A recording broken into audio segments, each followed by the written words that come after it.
Okay guys, welcome back. In today's tutorial I'm going to show you how to manage your Facebook privacy settings. So you open your Facebook. When you open your Facebook, come to this three button here, click on it, then you scroll down here. You see your settings and privacy.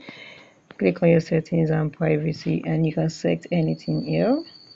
You can change the time of your Facebook, your device request, you can see your recent activities, your mobile data.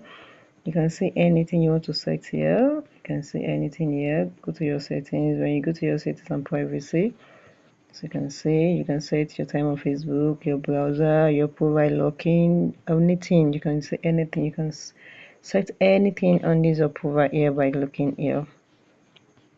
This is it.